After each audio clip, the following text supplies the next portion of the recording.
Assalamualaikum warahmatullahi wabarakatuh. A'udzu billahi minasyaitonir rajim. Bismillahirrahmanirrahim. Alhamdulillahi rabbil alamin wa bihi nasta'in wassalatu wassalamu ala rasulillahil amin.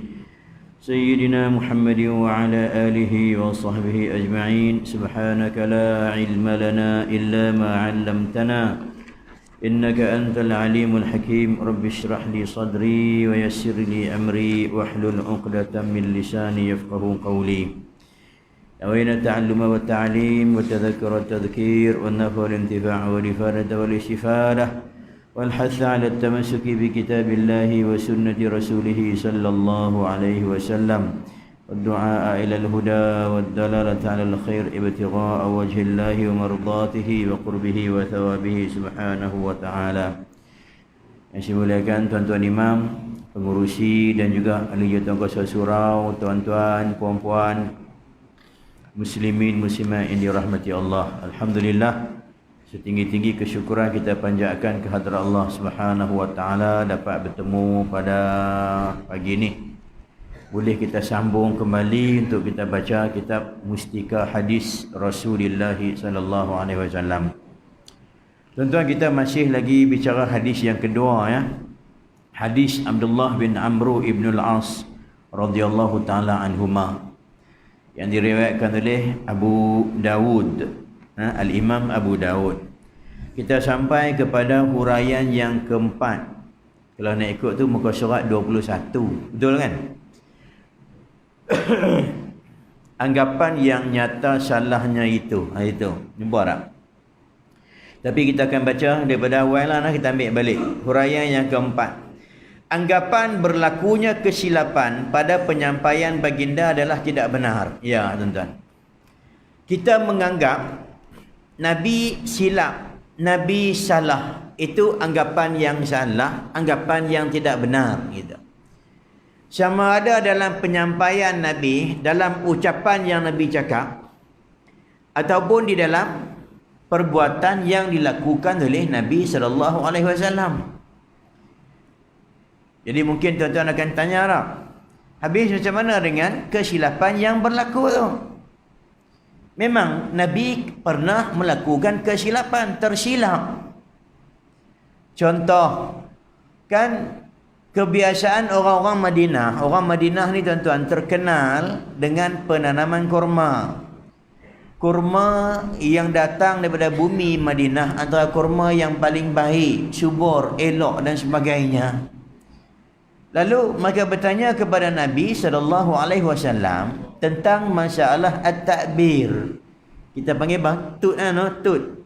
Kita kahwinkan pokok tu. Gitu. Jadi Nabi kata tak perlu buat benda macam tu.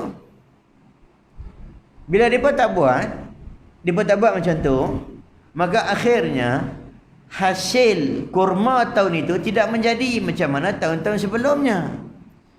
Bila diadukan kepada baginda Nabi sallallahu alaihi wasallam, Nabi kata antum a'lamu bi umuri dunyakum. Gitu. Kamu lebih mengetahui dalam urusan yang berkaitan dengan kehidupan keduniaan kamu, keperluan dunia kita ni. Dalam urusan kita lebih tahu contohnya ke mana kita nak pergi. So kereta rosak, tak perlulah cari nak buka kitab hadis Nabi, tak perlu nak buka Quran nak cari kedai pomen mana yang aku nak bawa untuk servis kereta, tak perlu tuan-tuan. Kita nak tanam pokok apa di kebun kita. Itu contohnya. Dalam urusan-urusan yang berkaitan dengan kehidupan yang sebegini rupa, yang tidak memerlukan kepada petunjuk daripada Quran dan Sunnah. Artinya kalian berdasarkan pengalaman yang apa yang kalian lalui. Maka ketika tersebut tengoklah kepada pengalaman-pengalaman dan apa yang telah kalian lalui untuk menentukan mana yang lebih baik dalam kehidupan kita yang bentuk dalam urusan yang sebegitu rupa. Jadi kesilapan yang berlaku pada Nabi itu bukan sesuatu yang kita kata tersilap je dah. Tetapi Allah Ta'ala nak mengajar kita melalui penerangan dan penjelasan Nabi sendiri bahwasanya Ada urusan-urusan tertentu yang kalian tak perlu bertanya kepada Nabi SAW. Tapi ada urusan-urusan yang kalian perlu tanya kepada baginda Nabi. Contoh nak tidur. Nak tidur, bila nak tidur? Pukul berapa nak tidur? Kat mana nak tidur? Tidur je lah, bila ngantuk tidur lah. Takkan yang tu pun nak kena buka Quran tu, tengok, buka hadis tanya tentang mana nak tidur dan sebagainya. Tapi cara tidur, bentuk tidur, adab-adab tidur, itu diajak, ditunjuk oleh Nabi SAW. So tuan-tuan nak tidur atas katil silakan. Nak tidur atas lantai silakan. Nak tidur atas sofa silakan. Tak mau tidur malam pun tak apa, tak ada masalah. Nak jaga malam, berapa ramai ulama-ulama kita yang ibadat subuhnya, sembahyang subuh dengan wudu Aisyah, tak tidur. Tapi dia tidur tak? Dia tidur juga. Bila sampai waktu dia perlu tidur, dia akan tidur. Di saat dia tidur, dia akan tidur mengikut sunnah dan adab-adab yang Nabi ajak, yang Nabi ceritakan. Artinya ada benda yang dia buat, ada benda yang dia rujuk kepada apa yang Nabi bawa. Ada perkara yang dia tidak rujuk kepada panduan tersebut. Nabi kata antum, daripada kesilapan ataupun kita kata kesilapan baginda Nabi yang berlaku itu, yang pastinya kesilapan tersebut dikehendaki oleh Allah Subhanahu Wa Taala untuk mengajar kita umat Islam. Ada perkara-perkara yang kalian boleh fikirkan sendiri mana yang baik dalam urusan-urusan kehidupan kalian. Nah gitu. Contoh, Nabi pernah tertinggal sembahyang subuh. Tuan-tuan, kalau kesilapan dalam masalah penanaman pokok itu kecil lagi berbanding dengan sembahyang subuh. Nabi tertinggal sembahyang subuh, balik daripada sebuah peperangan. Jadi letih dalam berperang tu. Lalu bila malam nak tidur, Nabi tanya, siapakah di antara kita yang volunteer nak jaga malam? Ada. Untuk berkawal di samping dia juga akan mengejutkan orang yang sedang tidur tadi betul masuk subuh. Jadi Bilal bin Rabah menawarkan diri, saya ya Rasulullah, saya sanggup untuk jaga malam. Okey, yang lain-lain sudah rehat. Rehat, tidur. Besok Bilal akan gerak kita. Dah dia sanggup dah. Nah, Bilal pun letih juga tuan-tuan. Dia pun berperang juga. Dia pun jihad juga. Akhirnya dengan dia terlena tidur. Orang pertama yang bangun adalah Sayyidina Umar Al-Khattab. Bila matahari dah naik tu, kena muka dia tu. Dia terkejut jaga tengok cerah dah. Allahu Akbar, Allahu Akbar, Allahu Akbar. Jeritan Umar Al-Khattab tadi didengari oleh Nabi, Nabi pun terjaga. Habis. Mana Bilal? Mana dia Bilal? Kan kamu dah sanggup semalam yang kamu akan berjaga malam dan gerak orang bangun subuh. Bilal kata, maafkan saya ya Rasulullah. Saya pun letih macam orang lain juga. Saya pun letih, terlena, bukan sengaja dah. Akhirnya Nabi perintahkan sahabat-sahabat, jom kita bangun bergerak, tinggalkan tempat ni. Sebab tempat ni tempat yang tak bangun, tak jaga subuh. Tempat yang tak bagus, tempat yang tak baik. Tempat yang banyak gangguan iblis contohlah. Sehingga kita tak jaga, kita pindah tempat lain. Nabi pun pindah. Sampai satu tempat Nabi sembahyang subuh secara berjamaah. Subuh qadaan jamaah dengan sahabat-sahabat baginda sallallahu alaihi wasallam. Nah, di sana ada beberapa soalan. Nabi tak jaga subuh. Bukankah Nabi ni tuan-tuan, hati dia tu sentiasa ingat pada Allah Ta'ala? Tanamu aynaya wala yanamu qalbi. Mataku mungkin tidur, kalian nampak tidur, tapi hatiku tidak pernah lalai pada mengingati Allah Ta'ala. Tuan-tuan, Nabi tak pernah lalai. Dalam Nabi bergaul dengan sahabat-sahabat, bersembang dengan sahabat, sedang makan, sedang apa-apa, sedang berperang ke apa-apa, hatta sedang bersama dengan isteri baginda pun, hati baginda tetap ingat kepada Allah Subhanahu Wa Taala. Habis kalau tidur macam mana? Tidak pun Nabi ingat dengan Allah Ta'ala. Pasal apa Nabi tak jaga subuh? Allah Ta'ala yang tentukan Nabi tak bangun subuh untuk syariatkan hukum. untuk syariatkan kepada umat, ajar kepada kita apa yang perlu kita lakukan satu. Yang kedua, nak tunjuk kepada kita bahwasanya Nabi yang diutuskan pada kalian juga terdiri daripada bangsa manusia yang ada sifat-sifat manusiawinya di kalangan kalian tadi ni.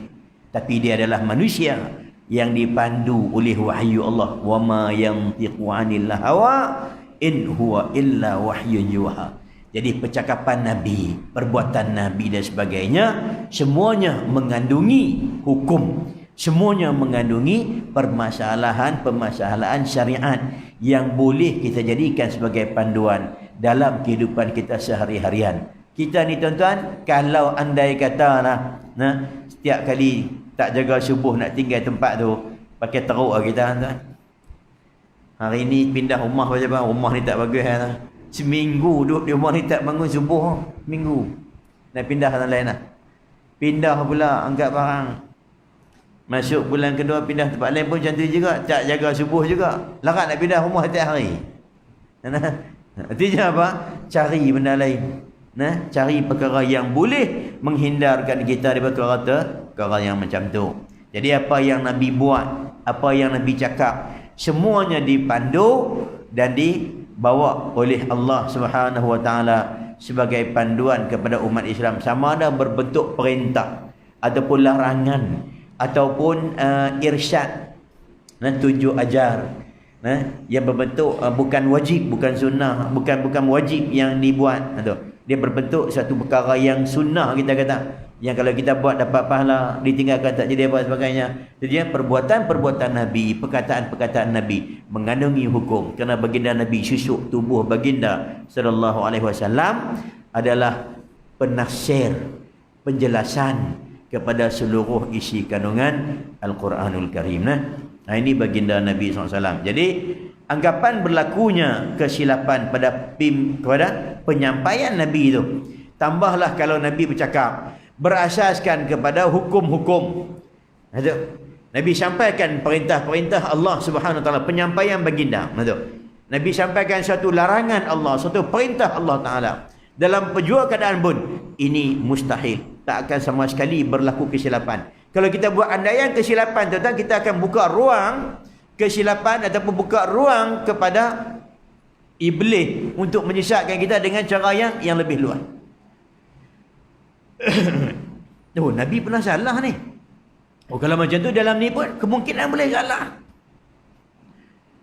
Bila Nabi kata macam ni contohnya, mungkin Nabi juga tersilap dan tersalah.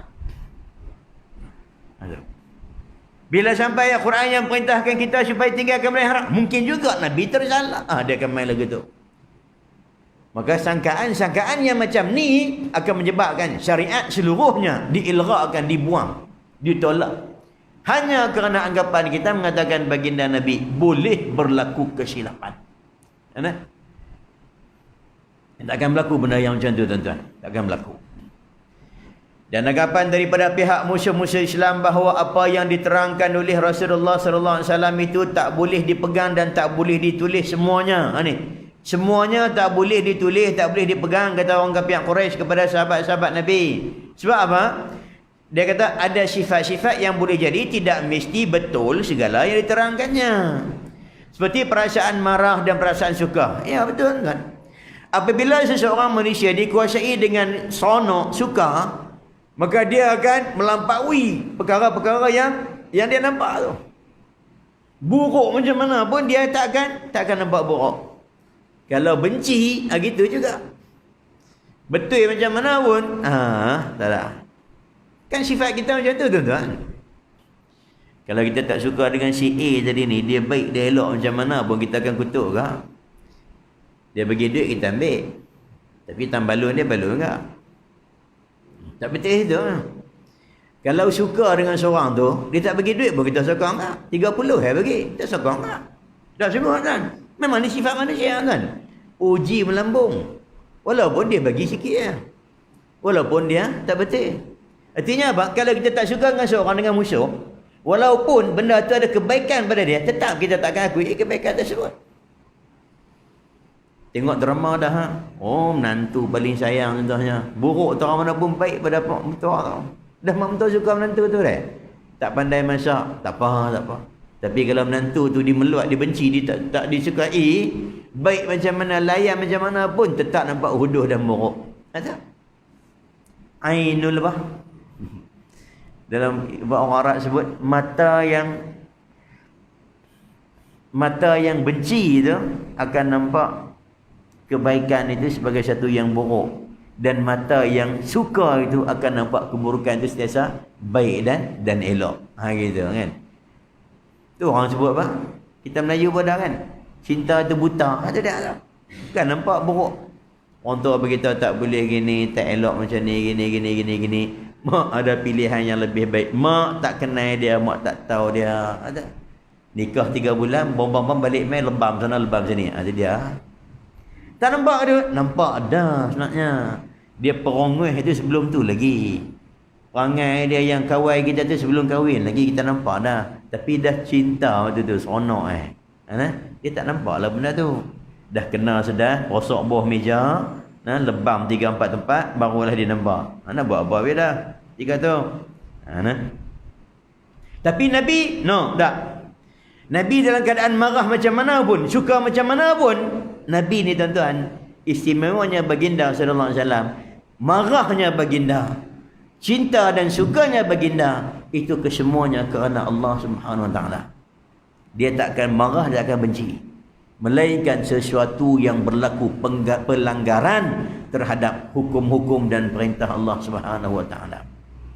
Dan Nabi tidak akan suka, melainkan sesuatu yang disukai, yang dicintai oleh Allah Subhanahu wa taala. Bencinya Nabi pada seseorang, contohlah, itu tidak akan membawa Nabi menolak kebaikan dan juga kebaikan yang ada tu. Sukanya Nabi pada seorang tidak akan menyebabkan Nabi melupakan kesalahan, menafikan keburukan yang dia buat. Tuan-tuan, Nabi cukup sayang dengan namanya Zaid bin Harisah, Usamah bin Zaid, ya. Nabi sangat sayang kepada Usamah bin Zaid. Siapa Usamah bin Zaid ni? Usamah bin Zaid ni tuan-tuan, cucu angkat Nabi sallallahu alaihi wasallam. Anak daripada Sayyiduna Zaid bin Harithah radhiyallahu taala anhuma. Zaid bin Harithah ni lah tuan-tuan, dulunya dikenali dengan nama Zaid bin Muhammad dah. Nabi ambil buat anak angkat dan Nabi nisbahkan pada nama baginda tu, Zaid bin Muhammad. Punya sayangnya Nabi kepada anak angkat ni, sampai turun Al-Quran supaya perintahkan jangan dinisbahkan anak tu kepada nama kita, tak boleh. Sayang macam mana pun nisbahkan, ud'uhum li'abaihim, nisbahkan mereka kepada bapa-bapa mereka. Kalau tak kenal bapa mereka, sebut kepada Zaid bin Abdullah. Dapat anak nama Usamah bin Zaid. Usamah bin Zaid inilah tuan-tuan yang dilantik oleh Nabi jadi ketua, kepala tentera ketika berumur dalam 17 tahun lebih kurang. SPM lah, 17 tahun lah. Duk main tank-tank, duk main PUBG anak-anak kita. Usamah bin Zaid 17 tahun jadi kepala tentera yang Nabi lantik untuk memerangi Musailamah Al-Kadzab, Nabi palsu tu. Yang di bawahnya ada panglima-panglima perang yang hebat, Khalid Al-Walid, Ali bin Abi Talib, apa lagi, Zaid bin Al-Khattab, segala sahabat-sahabat besar, Talha bin Ubaidillah ke apa, sebut nama-nama panglima besar duduk di bawah dia. Dia adalah ketua dilantik oleh Nabi, sehingga dia dikenali sebagai Hibbur Rasul bin Hibbir Rasul. Kecintaan Nabi, anak kepada kecintaan Nabi sallallahu alaihi wasallam. Siapa dia tu? Zaid, Usamah bin Zaid, cucu angkat Nabi. Jadi bila berlaku satu hari tuan-tuan di Madinah, berlaku kes seorang perempuan, bukan dua orang perempuan berkelahi. Berkelahi. Yang seorang tu dia pegang batu gitu lebih kurang, dia hempap di muka seorang lagi. Ni patah gigi depan ni, dia panggil saniyah. Saniyah ni dua hak depan tu. Hak depan ni. Gigi arnab kita ni dua ni. Jadi bila dibawa ke pengadilan kepada Nabi, Nabi kata hukumannya adalah al-qisas. Balas balik. Al-ainu bil-aini wal-anfu bil-anfi wal-udhunu bil-udhuni was-sinnu bis-sinni wal-juruha qisas. Mata dengan mata, telinga dengan telinga, gigi dengan gigi, dan kecederaan semuanya dibayar qisas. Maksudnya apa? Untuk kecederaan tubuh badan, dan juga kesalahan jenayah yang melibatkan nyawa, hukumannya adalah qisas. Buat balik. Kalau bunuh, bunuh balas. Kalau dia butakan mata, kita akan butakan mata dia balik. Kalau dia kerat tangan, kita akan kerat tangan dia balik. Kalau patah gigi, kita akan cabut gigi dia. Itu qisas. Jadi keluarga wanita ni yang dihukum tadi ni tak setuju. Bukan tak setuju, dia rasa keberatan lah. Sudah buat macam mana? Minta syafaat.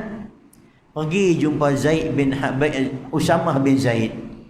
Beritahu dekat dia, minta dekat dia, Usamah, kamu ni adalah orang yang Nabi cintai. Kamu termasuk, dikenali di kalangan sahabat sebagai Hibbur Rasul. Orang yang Nabi cintai. Tolonglah Ustaz, pergi sembang dengan Rasulullah. Maklum hang tu nak kena cabut gigi, contohlah lagu tu.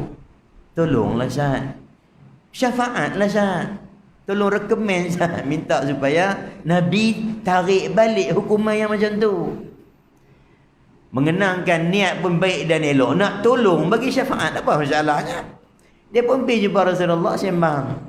Beritahu, ya Rasulullah, tak boleh ke pindah pergi hukuman lain? Gitu. Bila Nabi dengar sahaja, muka Nabi yang tadinya elok ni berubah tuan, tiba-tiba berubah jadi merah ni, merah. Nabi ni orang ni kulit putih, putih kemerah-merahan. Bayaq musyraban bil humrah, putih kemerah-merahan. Orang dia segak tuan, cantik. Jadi bila Nabi marah, nampak kemarahan tu, nampak ni orat timbul ni, tengah ni naik tu orat. Naik orat. Dia kata kepada Usamah bin Zaid, "At-tashfa'u ya Usamah, at-tashfa'u fi haddin min hududillah." Hang cuba nak bagi syafaat, nak menjatuhkan, nak membuang salah satu daripada suatu ketetapan yang telah ditentukan oleh Allah Ta'ala. Tengok muka Nabi itu saja, Usamah bin Zaid rasa sangat-sangat menyesal. Dia kata, wallahi, dia kata, aku tak pernah rasa menyesal, rasa bersalah. Itu di mana aku rasa pada hari ini. Kerana aku cakap sesuatu yang menyebabkan Nabi murka dan marah pada aku. Pada siapa tu? Orang yang dia sayang. Tidak kalau kita cucu sayang mai apa nak? Pegang pada urut bala. Okeylah, nanti tak wan tengoklah, nanti atuk tengoklah macam mana. Atuk sain-sain cek bagi, lepas habis. Tu kalau style kita kan. Dah cucu sayangan main merayu-merayu habis semua. Tapi Nabi dah. Nabi walaupun ada marahnya kerana Allah. Walaupun Nabi ada detik sukanya kerana Allah. Walaupun ada detik Nabi emosi, contohnya ketika wafatnya Sayyidina Ibrahim, anak Nabi tadi ni. Nabi menangis dan keluar air mata. Sahabat kata, ya Rasulullah, larang kami menangis. Nabi sendiri menangis, macam mana? Dia kata, yang aku larang tu meraung-raung. Wow, mati anak aku. Dah lah menikah 10 tahun dah dapat anak. Mati pula. Pergi mana? Pasal bahang mati dulu, janji saya duduk semati. Itu yang aku larang. Adapun menangis keluar air mata tanpa raungan jahiliyah, hak tu tak ada masalah, kita ni manusia. Dan lagi, ketika diselubungi kesedihan dengan kewafatan anak baginda SAW, sempat lagi dia menyampaikan ajaran, sempat lagi memberi tunjuk ajar dan memandu umat kepada apa yang syarak larang, apa yang syarak tak benarkan dan sebagainya. Ada. Kita ada gitu. Dah. Orang nasihat sabar. Hang tak kenal, hang tak tahu. Kelak kita tak. Hang kenal baru hang tahu. Ni laki aku tak ada ni, baru menikah 3 hari hilang dia dah, mati dah. Hang laki hang dah, cuba laki hang pindah mai aku. Ulah. Gitu. Tuan-tuan, kita sungguh tuan. Kalau suka yang melampaui. Kalau benci yang melampaui. Sedangkan baginda Nabi tak ada jadi yang macam tu. Apa yang keluar dari mulut Nabi dalam keadaan suka, marah, benci dan sebagainya, semuanya itu adalah berasaskan kepada perintah Allah, tak lari daripada perintah dan juga ketetapan syarak, sebab Nabi dipandu oleh syarak. Quran sendiri bawa mai Dan cerita pada kita, Nabi tersebut adalah Nabi yang ucapannya sentiasa dipandu. Kalaupun ada kita berlaku kesilapan dan salah, akan ditegur. Ada? Sedang perasaan ini kerap kali dapat mempengaruhi jiwa seseorang hingga tergelincir dari jalan yang betul.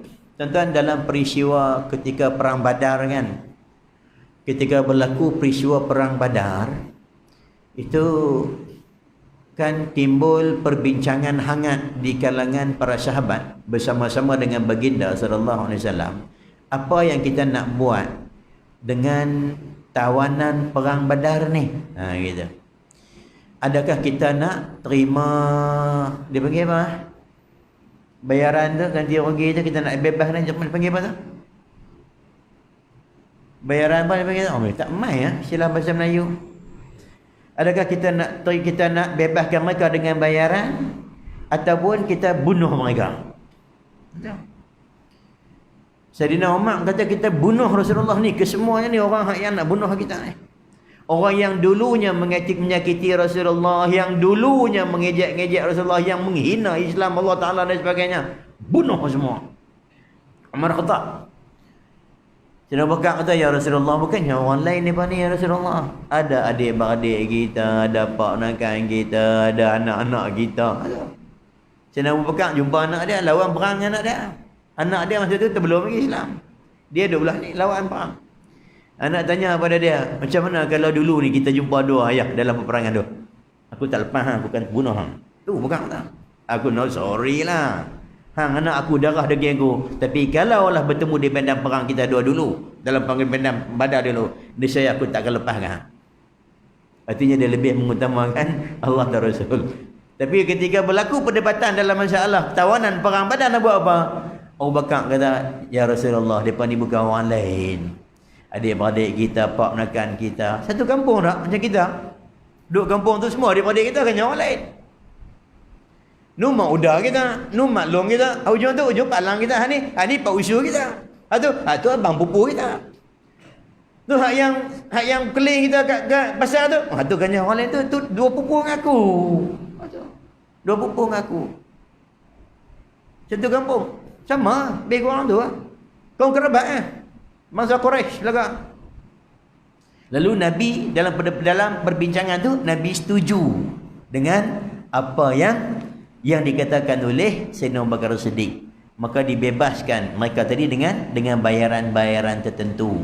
Siapa boleh bayar sekian-sekian, tak boleh bayar, diganti dengan perkhidmatan yang diberi. Contohnya hang pandai baca dan tulis, ajak anak-anak orang 10 orang anak Islam baca dan tulis. Boleh ajak mereka baca tulis, hang dibebaskan. Gitu. Turun ayat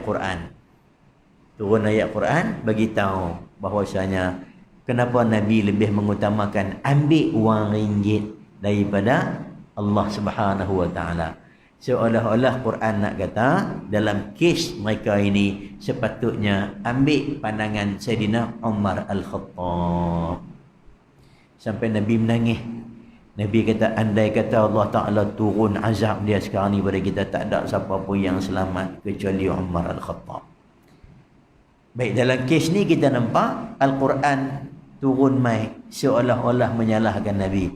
Ulama kita kata apa? Bukan bermakna Nabi salah. Kalau Nabi salah, tentu on the spot wahyu akan turun ketika tersebut. Ulama kata Nabi menghukumkan dengan sesuatu yang, meninggalkan sesuatu yang lebih afdal dalam undang hukuman tersebut, sehingga kan Allah Ta'ala ajak Nabi, beritahukan Nabi bagi teguran kepada baginda sallallahu alaihi wasallam. Nah gitu. Bukan kata salah dah. Nabi buat sesuatu yang meninggalkan hukuman yang lebih afdal, ambil hukuman yang kurang sikit afdalnya, gitu maksudnya. Artinya apa? Tidak dinisbahkan kesalahan kepada baginda SAW. Teguran Al-Quran itu nak beritahu ada hukuman yang lebih afdal berbanding dengan hukuman yang kalian putuskan dari urusan tersebut. Tapi kalau salah, kita tak kata salah sebab apa? Sebab kalau salah, tentulah Quran tak akan biarkan. Tentulah wahyu tak akan biarkan. Tentu Allah Ta'ala tak akan biarkan Nabi terus-terusan dalam keadaan salah. Artinya keputusan Nabi ambil itu tidak salah. Kalau salah, tentulah malaikat Jibril serta-merta akan datang bawa amal perintah Allah Ta'ala. No, tak boleh. Ya Rasulullah, Allah Ta'ala perintahkan Tuhan untuk pindah daripada hukuman ni, ambil hukuman yang satu lagi. Nampak tak? Sebab apa? Sebab dia Nabi.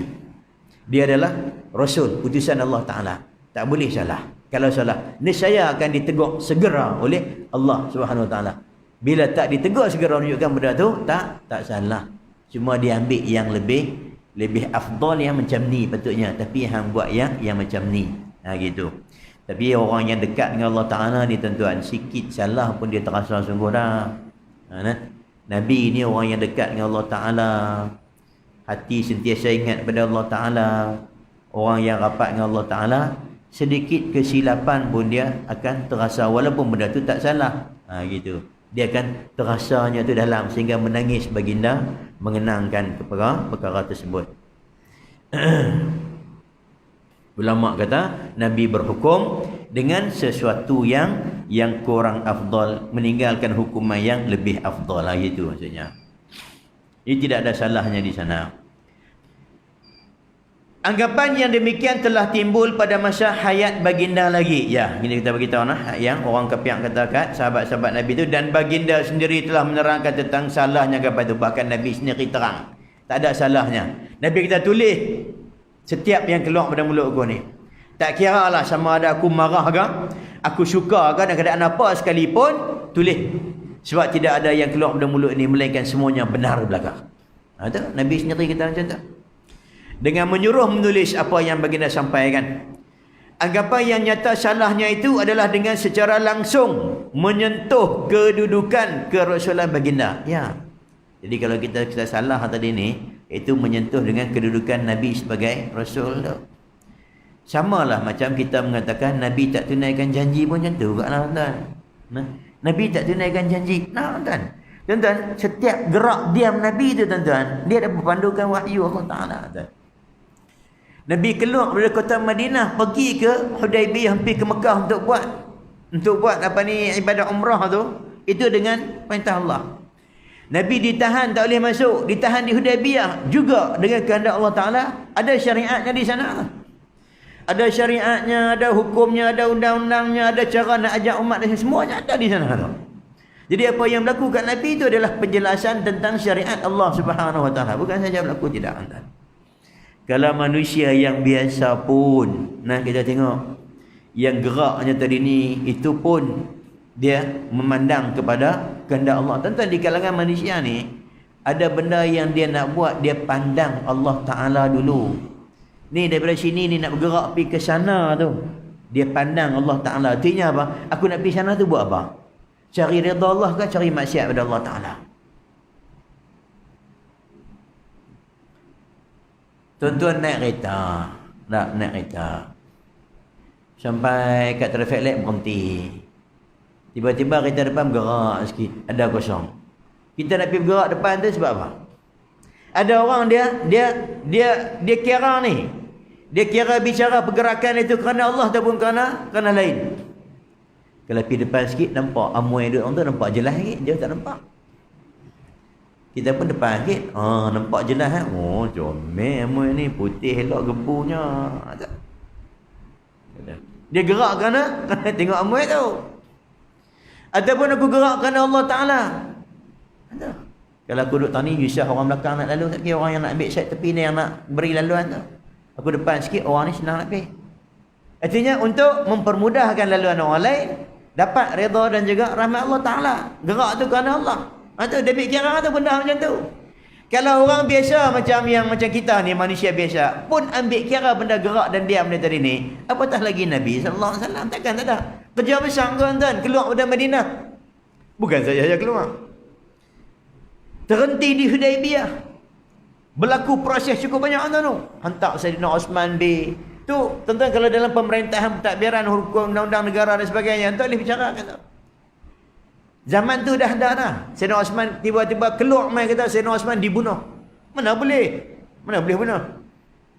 Utusan negara, wakil negara musuh tak boleh dia bunuh tuan. Ni undang-undang sebelum undang-undang antarabangsa dah umum benda tu. Daripada sana lagi, daripada zaman Nabi dah ada dah kita tu. Zaman orang Arab dulu lagi dah ada dah.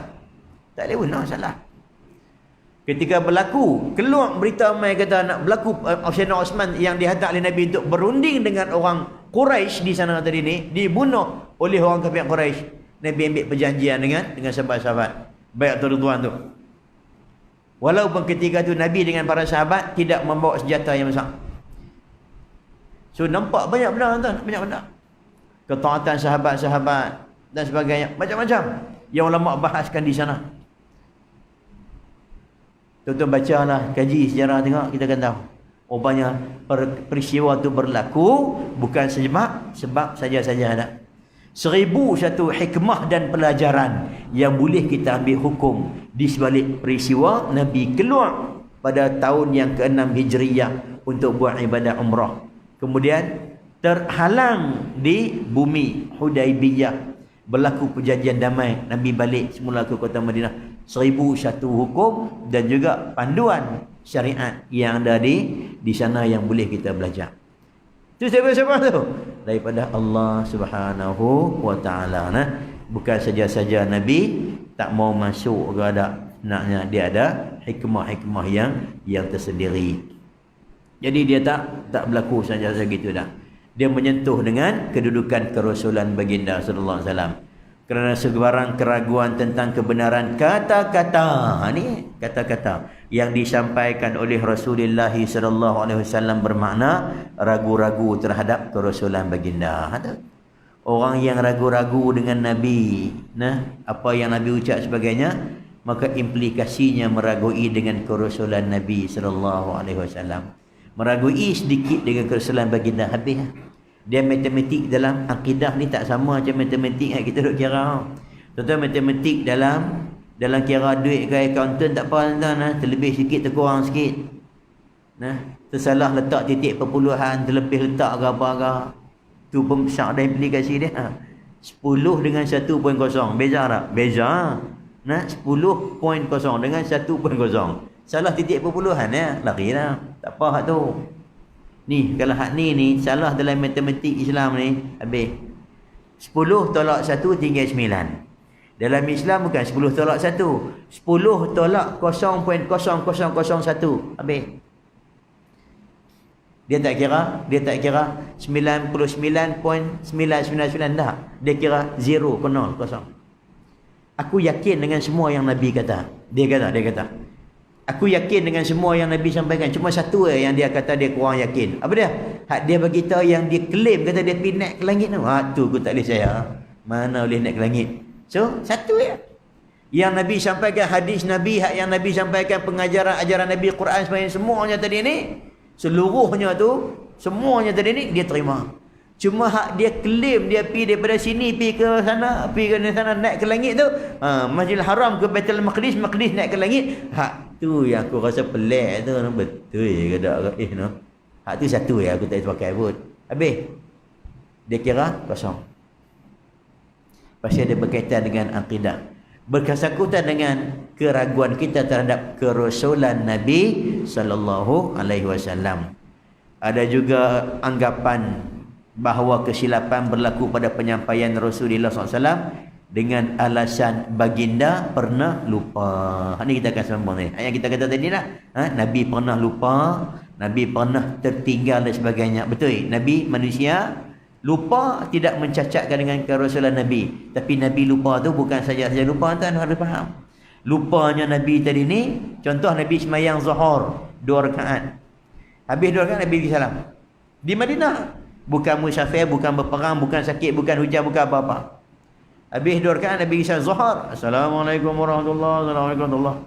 Sahabat-sahabat belakang perhatian aku. Zuhur 2 rakaat. Sampailah seorang lelaki Zul Yadain kata, "Aku siratis salatu am nasita ya Rasulullah?" Adakah sembahyang Zuhur ni dah turun wahyu beritahu kata dikurangkan daripada 4 kepada 2? Adapun Rasulullah lupa. Nabi perhati sahabat-sahabat yang lain. Betul ke apa yang dikatakan oleh Zul Yadain tu?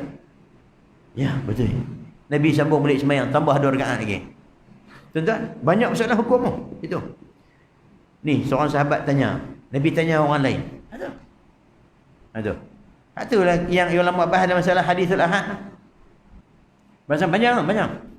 Kalau lah. Ni Zul Yadain ni kan sahabat Nabi. Takkan dia penipu sahabat Nabi. Tuan-tuan, sahabat Nabi kita terima semuanya sebagai udul, betul, baik dan benar. Nabi lebih kenal sahabat dia daripada kita. Bila Zulyadin tanya, ya Rasulullah lupa ke ataupun main zuhadah dikurangkan 2 rakaat? Patutnya Nabi terima aja. Nabi tanya orang lain, betul ke apa dia kata tu? Ya, betul. Ada. Artinya apa? Banyak juga persoalan hukum yang ada di sana sehingga akhirnya menjadi panduan buat umat. Kita berlaku tak? Awak tak berlaku kan? Imam pergi mayang, masjid besar lagi. Masjid Hagia Sophia. Tak lah, Hagia Sophia tu bukannya. Kita tu imam semayang masjid daerah contohnya. Allahu Akbar. Semayang maghrib 2 rakaat contohnya. Asar 2 rakaat. Nak buat macam mana?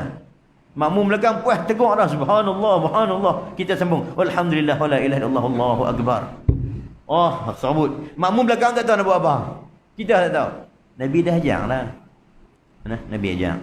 Ulama-ulama bagi panduan berdasarkan kepada apa yang berlaku pada Nabi. So lupanya Nabi pun bukan saja-saja dilupakan, bahkan dengan ada matlamat dan tujuan sebagainya. Semua yang berlaku kita katakan tadi kepada Nabi, apa yang Nabi cakap, apa yang Nabi buat, apa yang Nabi sampaikan, semuanya penjelasan, penasiran kepada hukum dan juga perintah Allah Subhanahu wa taala. Tuan-tuan, bezanya Nabi dengan kita tuan-tuan, Nabi seutuhnya adalah utusan Allah Subhanahu wa taala. Kita ni adalah hamba Allah Ta'ala yang tak lari daripada salah dan silap. Nabi ni tuan-tuan, ucapan baginda, perbuatan baginda dipandu oleh wahyu Allah Subhanahu wa Ta'ala. Cuba tuan cara balik tengok. Ketika Sayyidatina Khadijah binti Khuwailid hidup, kenapa Nabi tidak berkahwin lebih daripada seorang? Dan kenapa Nabi berkahwin lebih daripada seorang lepas Khadijah wafat? Dan kenapa Nabi bataskan perkahwinan Nabi hanya kepada 11 orang isteri itu sahaja yang ada? Kenapa tak tambah lagi? Boleh tak?